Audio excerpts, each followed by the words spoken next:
the so-called marginalized groups whose feelings you've decided need protecting. Because trust me, somewhere right now, there are 3 clueless white girls in Texas who are planning to go as a mariachi band. And when they do, liberal Twitter will lose and the rest of America will go, oh, for sake, when did liberals become the fun police? Does anybody remember when conservatives were the ones with the sticks up their? We went from yes we can to oh no you didn't. Halloween is almost here. A time for wild imaginations, clever costumes, and unapologetic fun. But as always, the joy police are out in full force. The woke left has already begun handing out its annual list of forbidden costumes, claiming offense at every turn. What was once a harmless night of fantasy has now become a battlefield of moral outrage. But Bill Maher isn't having it. He's calling out the madness, accusing the outrage brigade of strangling creativity and turning Halloween into a lecture. And trust me, Maher's takedown is as sharp as a carving knife. Buckle up. This one's going to burn. That merely alludes to another culture is racist or cultural appropriation. Really. Imagine there's no countries. It isn't hard to do. Halloween was always fun because it wasn't PC. Not being PC is almost the whole point of the holiday. But now everything has to turn into a federal case of snowflakes versus human. And then some cultural studies professor will go on TV to try to explain his outrage, and Tucker Carlson will look at him like this.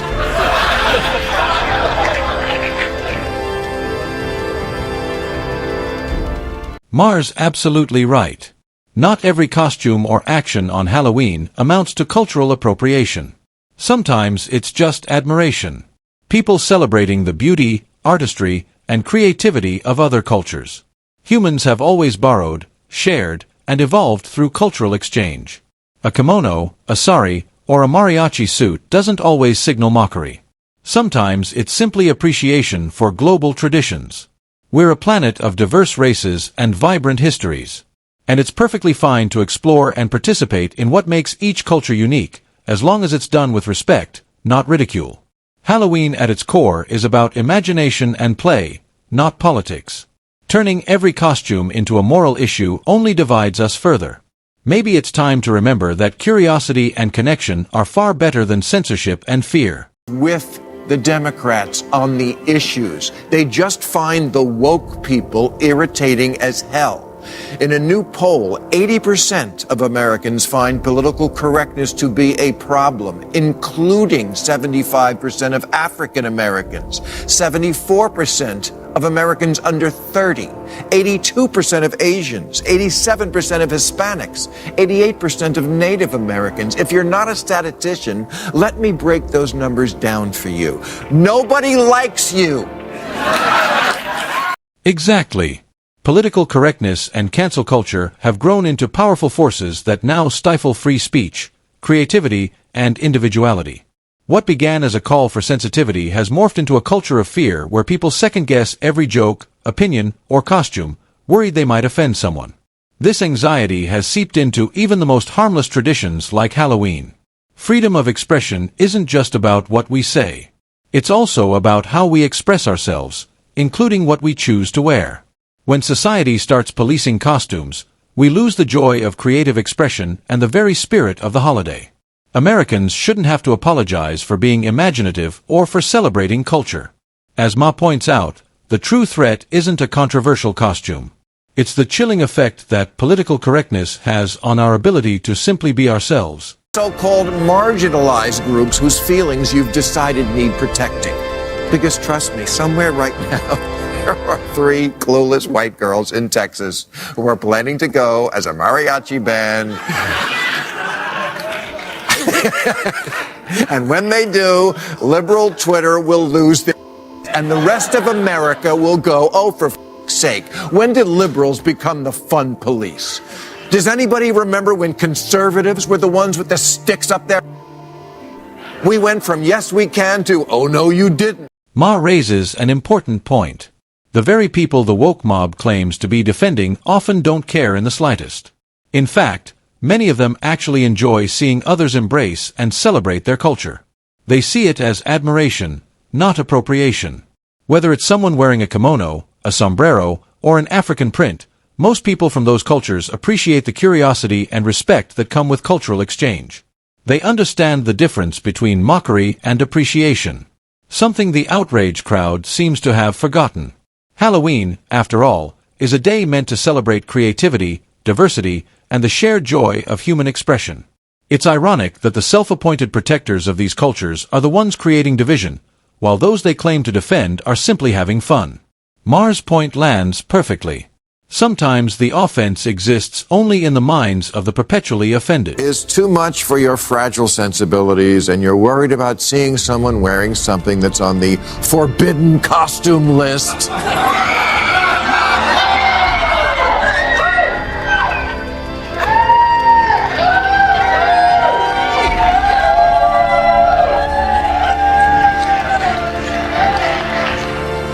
Just stay home. That's exactly right.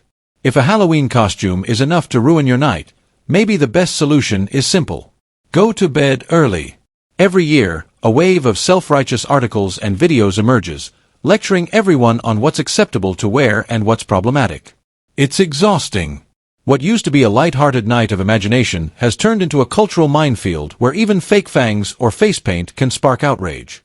The irony is that the people doing the policing often miss the point entirely. Halloween isn't about offense. It's about creativity, humor, and escapism. Constantly monitoring others' choices only drains the fun out of something that's meant to bring people together.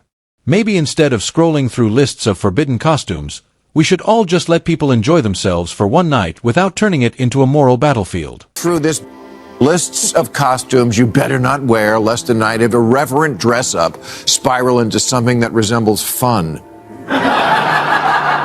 Here's an idea, clickbait websites. I won't tell you how to harvest and sell my personal data, and you don't tell me what I can wear on Halloween. Because Halloween is supposed to be outrageous. It's a festival of the sacrilegious and a celebration of the grotesque, from zombies to ghouls to bobbing for apples and other people's saliva. Halloween is that one night of the year when people get to unleash their wildest, strangest fantasies to be grotesque, hilarious, or completely ridiculous. All in good fun. It's a harmless escape from the ordinary. A night where imagination runs free and judgment takes a back seat. For just a few hours, adults become monsters, ghosts, or pop culture icons, celebrating the bizarre and the weird. Yet somehow, even this innocent tradition has become problematic to some. There are people who manage to find offense in costumes that were never meant to harm anyone. But Halloween was never about mockery or disrespect. It's about play, satire, and creativity. It's a shared cultural moment where everyone can laugh at themselves and the absurdity of life. Turning that into a political debate misses the entire spirit of what makes Halloween magical. Every year there's a new list of offensive things we shouldn't do on the day that's all about being offensive. You know what I want to cancel? November 1st, All Scolds Day. When the good people announce which costumes the bad people wore. BuzzFeed,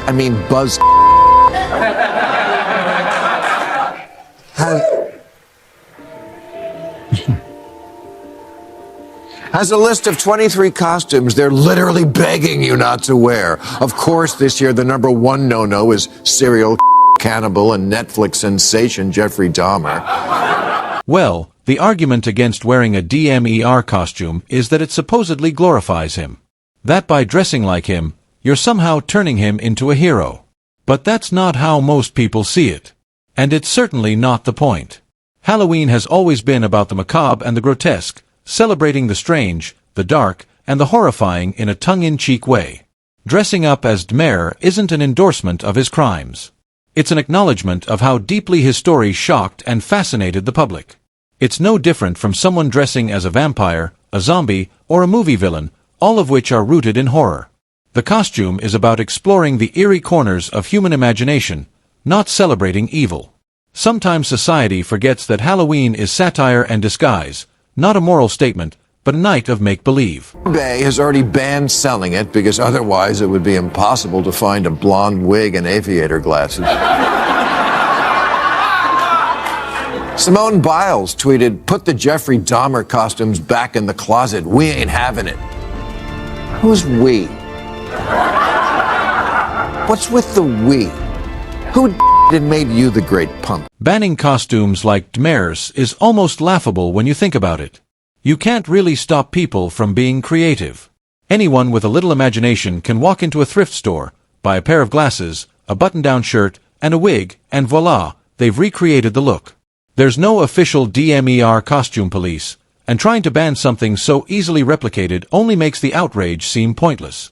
What's next? Banning lab coats or aviator glasses because they resemble something a criminal once wore. The uproar feels more performative than principle. People forget that Halloween thrives on parody, shock, and the occasional bad taste. That's part of its charm. Trying to sanitize it defeats the purpose. Instead of banning costumes, maybe we should remember what Halloween really is. A night of dark humor, imagination, and yes, a little bit of Handful of emotional hemophiliacs on social media telling us what we can't do on Halloween. And by the way, please put drugs in my candy.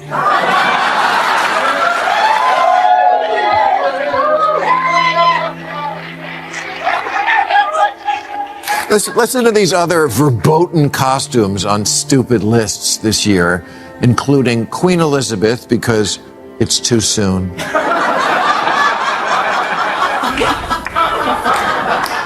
Yes, 96, practically an ingenue.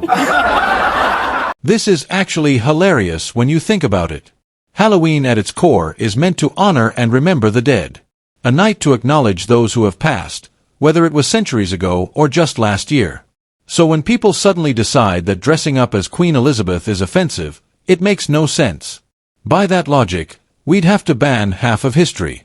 The whole idea of Halloween is rooted in paying homage to the departed through humor, fear, or admiration. A Queen Elizabeth costume isn't mockery. It's a nod to her legacy, her image, and her cultural impact. People dress up as Elvis, Cleopatra, and even presidents. Not because they disrespect them, but because these figures left a mark on history. If anything, being remembered on Halloween means you've become iconic enough to be immortalized in costume form. Of course, don't even think about characters outside of your race, and no genies, because genies were slaves, okay. No schoolgirls, no Playboy bunnies, no celebrities accused of including Elvis. You can't dress up as Elvis? That's an entire industry.